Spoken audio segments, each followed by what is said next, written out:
Ayan, magandang araw po sa ating lahat. Ito lang yung weather dito sa Bahrain. Yan, mainit. Ay, mainit. Yan, ang namamatay na yung mga dahon. Yan, pero bago ang lahat, magandang araw po sa ating lahat, sa mga sulok ng mundo. Ngayon, magluluto po tayo ng simpleng ulam pa natin ngayong Tuesday. Magluluto po tayo ng simpleng ulam, of course, Pilipino na ulam. Yan. Tingnan po natin ang ating lulutuing simpleng-simple lang na ulam. Kaya kung gusto natin ng budget na ulam dyan sa Pilipinas, lalo na ngayon, at taghirap na sa atin dahil mahal ang bigas, ito po yung ating ipapakitang simpleng ulam po. Yan, of course, itong spring onion. Marami kasing spring onion, kaya ito ngayon.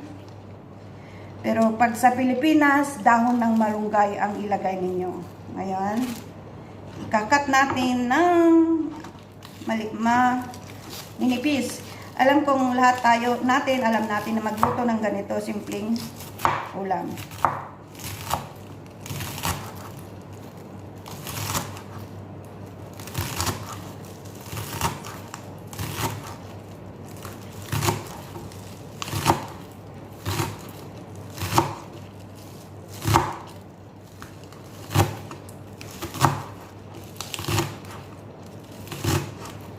Marami kasing dahon ng malunggay, spring onion, kaya ito na lang gagamitin,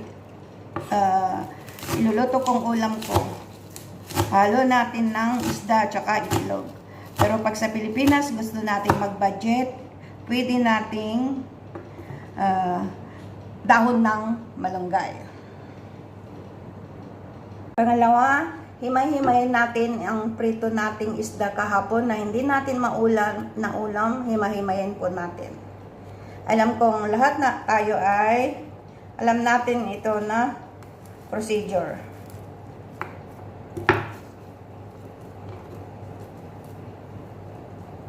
Ingat lang kasi may tinik.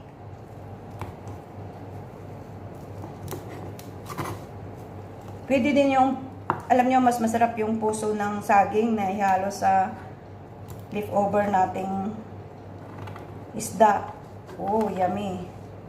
Masarap po.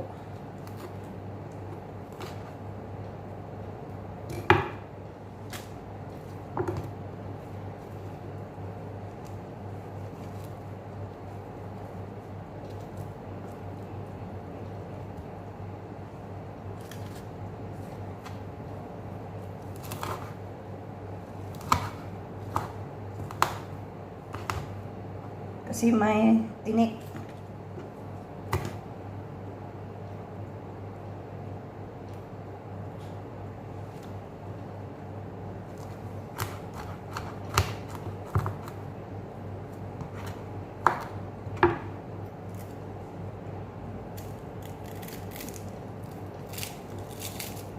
Pagkain natin sa pusa to.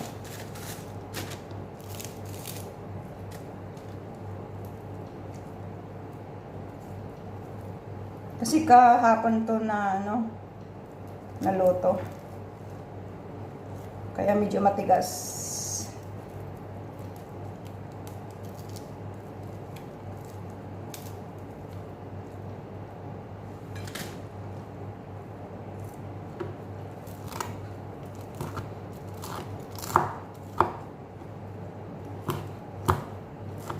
Kaya ko hindi ginagamit yung panghimay sa yung kamay ko kasi baka may mga maliliit na tinik na hindi ko makita. Kaya ito na lang para at least madurog ba.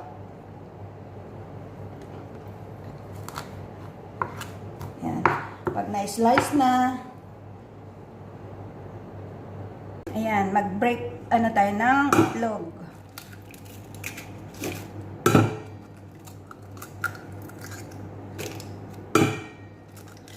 Depende po kung ilang itlog ang ninyo. Tapos, of course, di nawawalan ng Knorr cubes.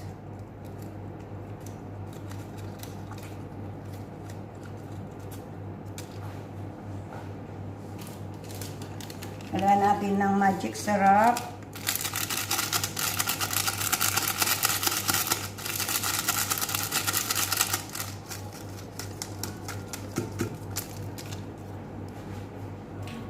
Paminta. Ay, wala ng paminta pala dito.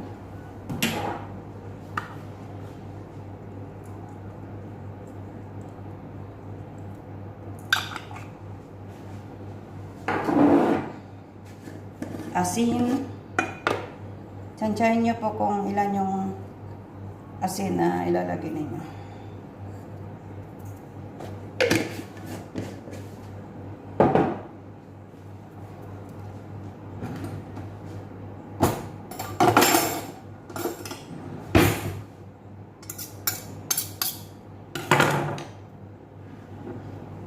Ihalo na natin tong bawang at saka yung fish na hinimay natin. Ito chinap-chop ko ng maliliit kasi baka may tinik.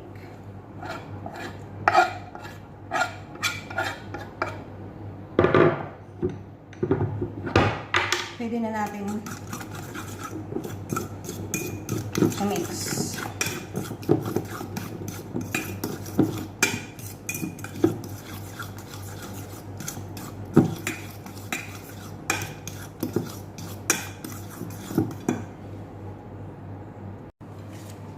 Yan, lagay natin ng butter.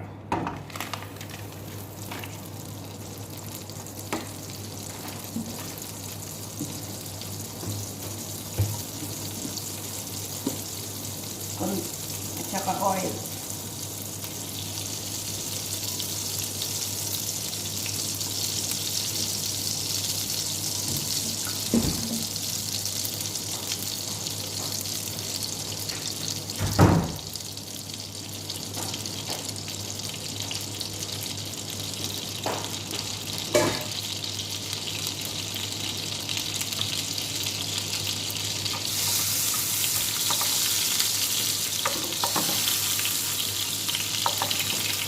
Lagay na natin tong leaves ng spring onion.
Lagay na natin tong isda at saka itlog, bawang.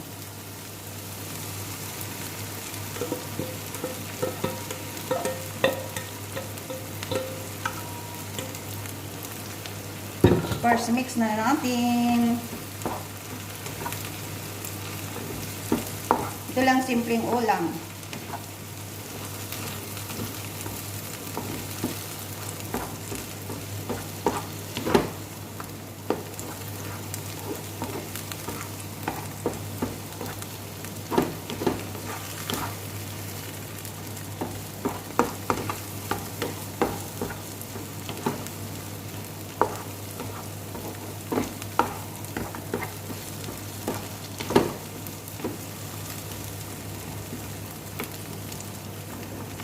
Yung iba, 1 by 1 ba nilang piniprito, pero ito na yun sa akin.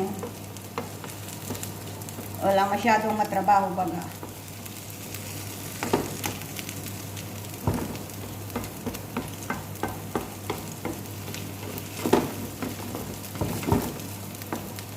Ayan.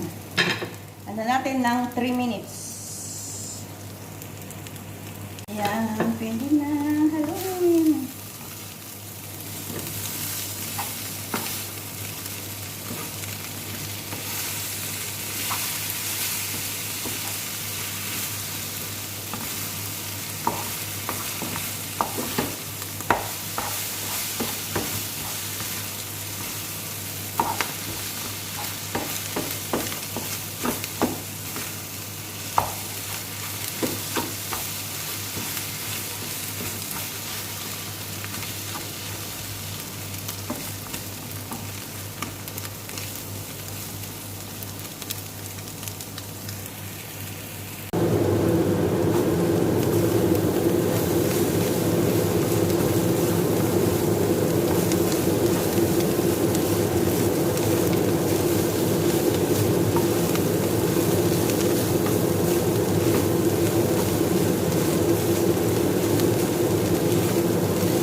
Ayan, ito na po yung simpleng ulam natin. Simpleng-simple lang po. Pamadalian lang na luto. Yan, salamat po sa mga sumisilip po sa aking munting channel. Hindi ko man kayo kilala, pero ang Diyos kilala kayo. Bye! See you in my next vlog video.